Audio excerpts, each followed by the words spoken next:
embarazada y que no sabía que estaba embarazada.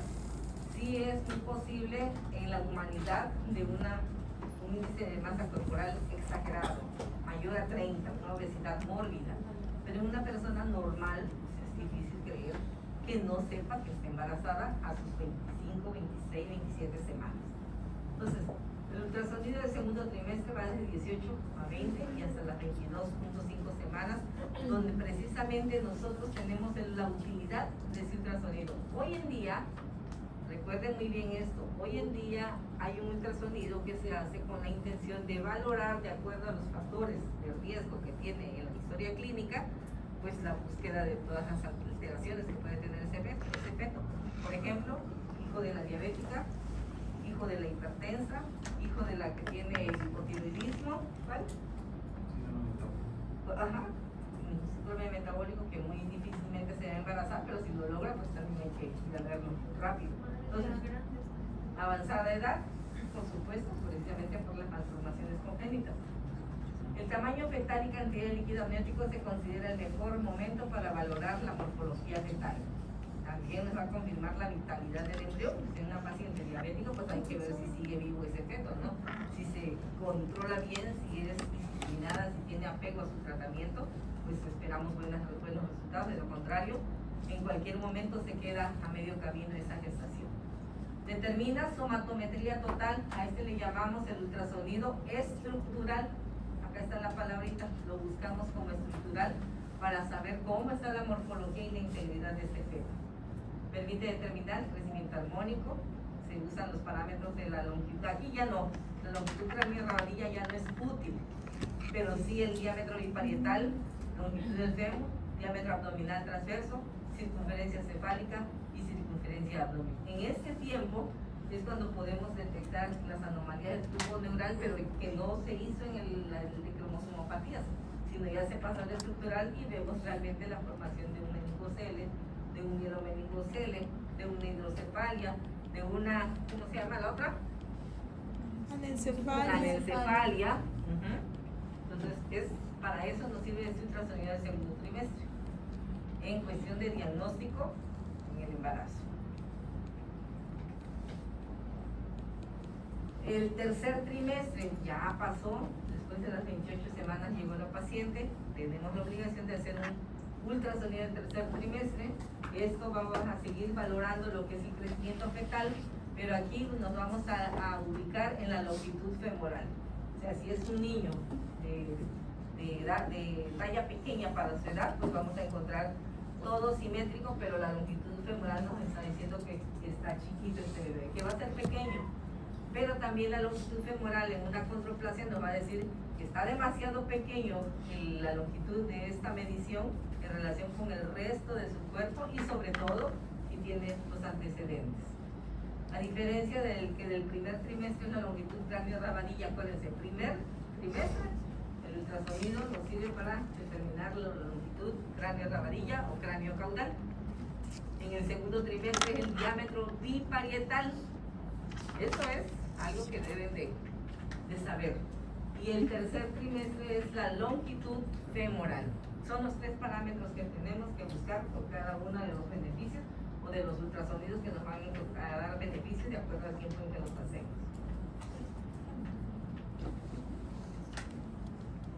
En este de 32 a las 32 a 36 semanas podemos sacarle de utilidad esto que decíamos relacionado a la somatometría o a la biometría corporal de ese feto. Pequeño para la edad gestacional, que puede ser anómalo o puede ser constitucional porque toda su familia es chaparrita. Anómalo pues porque tiene problemas de restricción o es una condroplasia. ¿Sí? Entonces también vamos a ver algo muy importante de esto que nos puede dar un crecimiento intrauterino restringido, cómo está la función placentaria, y esta puede estar alterada. La vamos a buscar con el efecto Doppler y la vamos a buscar en dónde, en la arteria umbilical principalmente, para ver si la placenta respecto a su tamaño se quedó chiquita porque la arteria umbilical no le sirvió, no le funcionó. Y esto lo que le vamos a buscar es la reducción en la velocidad de crecimiento como resultado. ¿Okay? ¿Comprendí esto? próximo, el crecimiento restringido.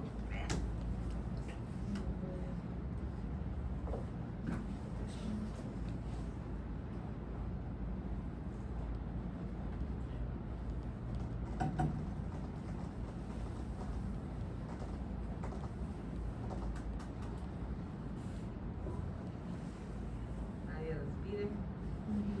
Reducción en la velocidad de crecimiento restringido. Feto entonces va a ser para la edad gestacional cuando tiene un peso por debajo del percentil 10, pero arriba del percentil 5. Y esto lo podemos clasificar en, otra vez nos volvemos al feto pequeño para la edad gestacional, y que es lo constitucional, y el anómalo.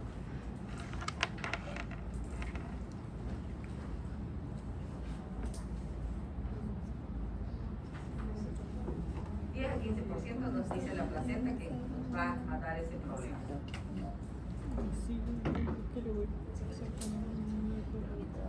La evaluación para la salud del feto en el tercer trimestre también, aparte de ese ultrasonido del tercer trimestre que le llamamos, tenemos otras herramientas muy prácticas, muy fáciles, sobre todo en el caso de que la mujer llega ya con trabajo de parto.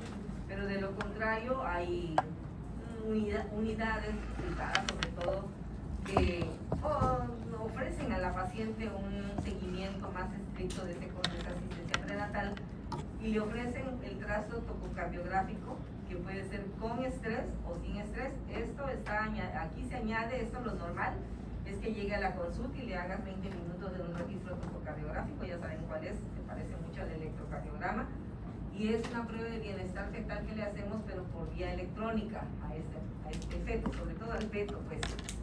Entonces en el consultorio la acostamos 20 minutos, hacemos el trazo y vemos los resultados para decirle, está muy bien, venga usted hasta el próximo mes que le toca su consulta, o hay alguna alteración y ya se tiene que proceder a otros medios. Y sin estrés, con estrés es con trabajo de parto, con actividad uterina, o el hijo de la diabética, el hijo de la hipertensa, que no está controlada, ese es con estrés. Y sin estrés es el niño normal que aparentemente lleva una buena evolución y que le decimos a la mamá, vamos a hacerle ahorita en la consulta un trazo tococardiográfico. Así es, trazo tococardiográfico, ese es el monitoreo fetal electrónico que se le hace a un embarazo. El perfil biofísico y hemodinamia fetal, que ese trazo tocográfico, vamos a decir, sin estrés o con estrés, cualquiera de los dos, salió alterado, tenemos la obligación de pasar al siguiente punto, que es realizarle un perfil, otro ultrasonido, pero que ya va complementado con un perfil biofísico y hemodinamia fetal. El perfil biofísico está obligado a decirnos cómo se está moviendo el feto, y depende cómo se esté moviendo ese feto, es como vamos a valorar o vamos a interpretar el estado de bienestar del mismo. Y la hemodinamia fetal nos está hablando de la circulación o velocidad de la sangre con que está circulando en todo el organismo circulatorio de este feto. Esa hemodinamia fetal, cuando se trata de uno que estamos realizando con estrés, nos puede decir que hay alteraciones, hay repercusiones en la vía sanguínea de este feto. ¿Y qué es lo que va a suceder? Si está alteradísimo, lo que nos va a decir es que la presión sanguínea será diferente a diferentes niveles del organismo, pero va a estar más concentrada en ¿dónde? En los centros más ¿qué? Los centros vitales. Una mano, otra mano, una pierna no son vitales. Sin embargo, estos son los primeros que pierden calidad en relación a la cantidad de sangre que les llega cuando hay alteraciones, y que la demostramos con esa hemodinamia fetal. Y lo que nos va a demostrar ese ultrasonografista que está haciendo el estudio es que la sangre está, dijéramos, agolpadas en los órganos vitales, como cuáles: corazón y cerebro, el hígado, corazón y cerebro principalmente. Y las piernas, o las extremidades inferiores y superiores, están así como ya prácticamente sin circulación sanguínea. Eso es cuando una hemodinamia fetal está muy alterada. Ayer operamos precisamente uno, hijo de...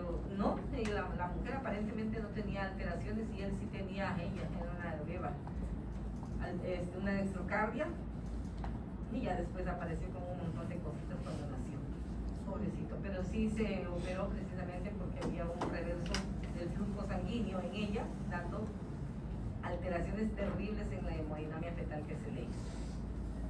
El perfil biofísico rápido es prácticamente un ultrasonido, es como un rastreo ultrasonográfico donde se ve si se está moviendo el feto o no se está moviendo, sobre todo cuando la paciente dice, vengo porque no se me mueve, siento que no se me mueve mi hijo. ¿Okay? En ese momento hagan un trazo o un perfil biofísico rápido. No todos los consultorios tienen, y no tienen la obligación, de tener todos estos aditamentos. Todos los consultorios obstétricos generalmente tienen ultrasonido, pero pues tiene que ser muy hábil él para dar un diagnóstico, porque de lo contrario puede tener consecuencias en el sentido de cómo le llamaría, cómo se le llama, si tiene su nombre, que está suplantando, ¿cómo se dice? No, al contrario, está exagerando pues, porque él está dando un diagnóstico que no le corresponde. Yo soy obstetra, no soy ultrasonografista, o no soy materno-fetal, entonces estoy suplantando, no me acuerdo cómo se llama el término. Y si la paciente por alguna razón demanda, él la lleva de perder rapidísimo, suplantando funciones, ¿no? Algo así, suplantando funciones.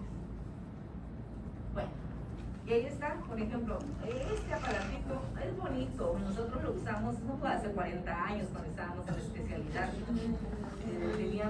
empezaba el ultrasonido, me acuerdo que cuando estaba yo de interna, el ultrasonido empezaba aquí en Tabasco, y tanta era la conmoción y emoción que nosotros como interna, nos robamos unas placas porque era en acetato, antes se daba en acetato, nos robamos las placas de ese ultrasonido y los residentes después, oiga, ¿dónde quedó? Si yo aquí lo dejé. ¿Quién sabe?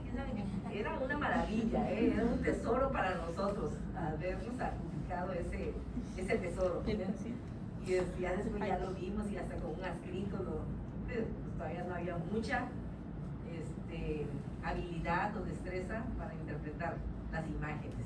El que estaba, el ultrasonografista era el que estaba apto para eso. Entonces, en los hospitales estábamos un poco atrasados, ahí en México todavía usábamos el amnioscopio.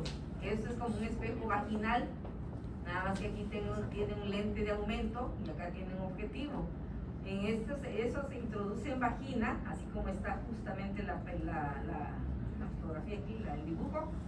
Se introduce, si el cervix está dilatado, se introduce en este orificio cervical y se ve. ¿Qué es lo que vamos a ver? No es la cabeza fetal, lo que vamos a ver es la calidad o la característica que tenga el líquido amniótico, que es este espacio donde está el señalador, este espacio. Eso era el líquido amniótico. ¿Y qué le veíamos? Teníamos la duda si era prematuro o no prematuro. Entonces lo que le veía, alguien le movía por arriba el fondo uterino y la cabecita se movía y el líquido también se movía. Entonces veíamos pasar a través de ese lente los grumos si se trataba de un producto maduro. Si no era maduro, era un líquido transparente, nada, no se ve nada. Bueno, entonces no es maduro, no es de término, es un pretérmino. ¿Okay? Para eso servía el amnioscopio. Era muy primitivo, diríamos, pero era la herramienta máxima que teníamos nosotros para nuestro diagnóstico. Ya después llegó esto que es la monitorización fetal, pero electrónica. Hay muchos equipos. Los más sencillos eran de registro nada más del papel, no tenían pantalla para nada, ni siquiera nos decían a un lado qué significaba, en cuánto estaba oscilando prácticamente la frecuencia cardíaca fetal. Ya hoy te dicen con una pantallita todo lo que está sucediendo y hasta lo van interpretando. Entonces, esto se puede hacer ante parto, se puede hacer esto. Ya con el parto es muy difícil, pero nosotros lo hacíamos. Y el registro cardiotocográfico nos va a dar la frecuencia cardíaca fetal, la variabilidad que se tiene que ir traduciendo. Estas elevaciones que tiene este registro aquí tienen su nombre y uno se llama variabilidad, otros se llaman ascensos o aceleraciones y otras son deceleraciones que no se ven aquí, que son para abajo. O sea, la deceleración o desaceleración corresponde a la frecuencia cardíaca fetal que disminuye, la que disminuye. Cuando nosotros estamos en el trabajo de parto, colocamos antes un pinar, ahora es pues ya no sabemos ni cómo se llama, es amplificador fetal, pero allí en el hospital dicen el toquito, que es un doxer. Pasa el toquito y trae el toquito y el toquito. Y ese es para identificar, ¿cómo dicen aquí en el hospital de la mujer? ¿Ustedes no han ido ante la mujer? ¿Por qué el otro grupo sí fue? Es un profesor de... Sí, porque les ofrecí, digo, se lo ganaron porque tienen el mejor promedio. Ni modo, así es la situación. Pero ahora se los ofrezco a ustedes porque así es, ¿no? En primer lugar, ¿no? Ahora en segundo lugar, sí. Desde que los llevaba yo al hospital a los mejores promedios, pues para que estuvieran en contacto con la ginecología obstetricia. Y así me dijeron, no, ya fuimos. Ah, ya estuvieron. Ya estuvimos. ¿Dónde? Ya fuimos al hospital de la mujer. Ah, qué bien. Y a obstetricia. Sí, es que era ginecología y obstetricia también. Ah, bueno, pues ya. Ellos ya salieron del mapa. Ahora si quieren ustedes, no, ya estamos. Promedio. Ahorita lo vamos a sacar a ver. No los traigo. ¿Quién se cuestiona?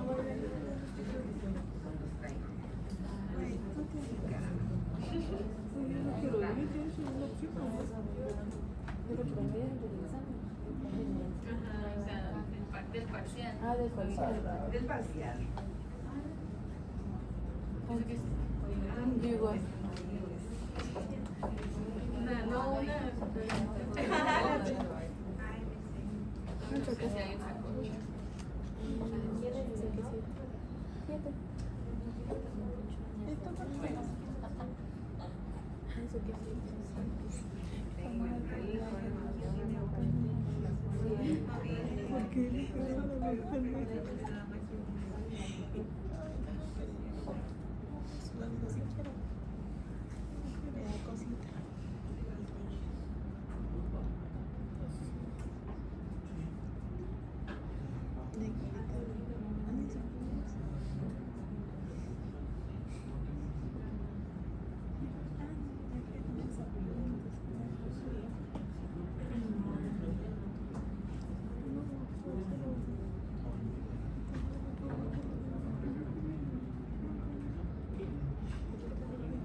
Hay maneras de cómo identificar alteraciones en el latido cardíaco. Una es la clínica. Cuando lleguen ustedes a los hospitales, a los de obstetricia, van a encontrar la palabrita que dice dinámica uterina. Hazle una dinámica uterina a esa paciente. Y la dinámica uterina consiste en colocar su mano, este es en la paciente de parto, en la paciente de trabajo de parto, colocar su mano sobre el abdomen y la mano aprenderá a identificar el momento en que aparece la contracción y en el momento en que desaparece la contracción. Y entonces lo que vamos a hacer con esa dinámica uterina es anotar cuántas contracciones en 10 minutos y cuántos segundos duró cada contracción para poder saber si estamos bien en esa actividad uterina. El papel tococardiográfico también lo va a identificar. El papel tococardiográfico en esta parte de abajo está identificando la actividad uterina y en esta parte de arriba lo que es la frecuencia cardíaca fetal. Y entonces estos piquitos que se ven aquí dibujados corresponden a la intensidad de esa contracción. Aquí en estas rayitas más marcaditas entre cuadritos hay unos números que van identificando los milímetros de mercurio que tienen en intensidad estas contracciones. Es una medición que se hace. Y dependiendo en 10 minutos cuántas contracciones hay. Aquí en 10 minutos tenemos 3 contracciones, porque se mide por minuto el papelito, los cuadritos que tiene ese papel. Entonces se miden 3 contracciones, se mide la intensidad, se mide la duración entre una y otra contracción, ¿okay? Que es la línea basal prácticamente del útero, el tono basal. Entonces decimos, Esa dinámica uterina, con la mano podemos decir cómo está la actividad y estamos escuchando el latido cardíaco en ese momento para saber si está bien. Esa dinámica uterina es en relación a la respuesta que hay del feto a cada contracción. Y nosotros le decimos aquí, por ejemplo, ahorita les digo más adelante, ecografía Doppler es la que estamos haciendo por el ultrasonido, que decimos hace un perfil biofísico o hace una hemodinamia fetal para saber cómo está. ¿No es el latido? El eco, sí, es para escuchar el latido cardíaco en golpe. Ta, ta, ta. Ay, Dios.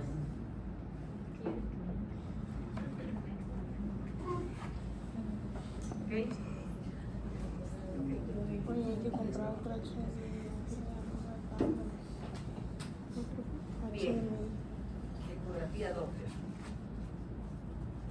La vigilancia electrónica de la frecuencia cardíaca en pacientes de alto riesgo. Eso es lo último que estamos viendo ahorita. Eso es el tema de ahorita. Donde decimos que hace muchos años, y no son muchos, vamos a decir 1969, creo que apareció, 62, hubo un doctor Hone, H-O-N, que empezó a estudiar lo que es la intensidad de esas contracciones y la relación que tiene con la frecuencia cardíaca fetal. Si ustedes llegan al hospital Rovirosa, van a encontrar siempre que van a decir ¿cómo está el home? ¿Y cómo está el home? No tan fácilmente lo encuentran en la literatura, pero hay un señor allá en 1962 creo que apareció interesado en esa acción de respuesta de bienestar fetal del feto en relación a la actividad uterina, y él se llamaba Home, no sé cómo se llama, pero su apellido era Home, y se quedó después en el hecho de que puso la mano muy